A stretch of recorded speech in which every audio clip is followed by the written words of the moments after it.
नमस्कार दोस्तों, स्वागत है एएच स्टडी पॉइंट में आपका।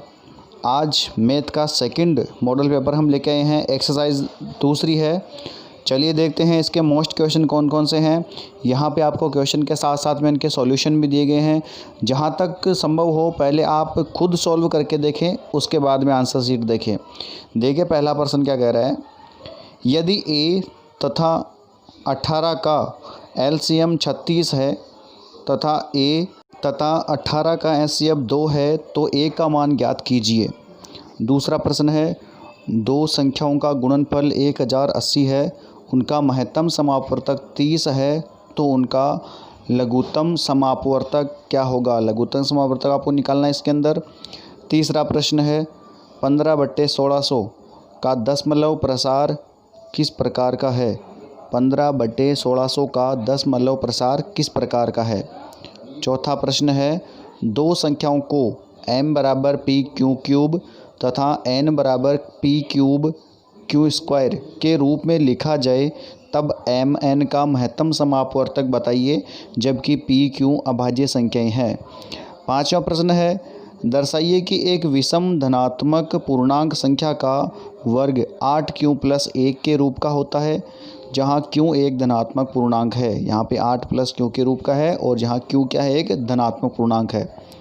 अगला प्रश्न है, दर्शाइए कि किसी भी धनात्मक विषम पूर्णांक संख्या को 6q + 1 या 6q + 3 या 6q + 5 के रूप में व्यक्त किया जा सकता है, जहाँ q एक धनात्मक पूर्णांक है।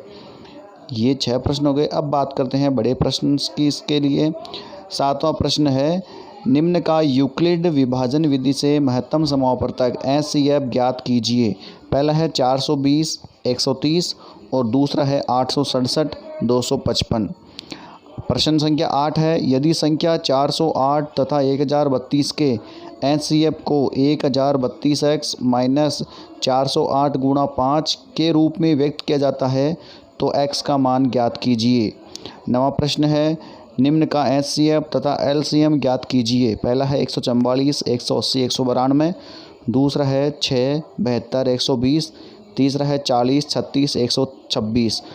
10वां प्रश्न है, सिद्ध कीजिए कि निम्न संख्याएं अपरिमेय संख्याएं हैं। पहला है 3 + 2√5 और दूसरा है 6 + 2√3। अपरिमेय संख्या आपको सिद्ध करनी है ये। और 11वां प्रश्न है, वह बड़ी से बड़ी संख्या ज्ञात कीजिए जिससे 2053 और 967 को विभाजित करने पर शेषफल क्रमशः 5 और 7 प्राप्त होते हैं।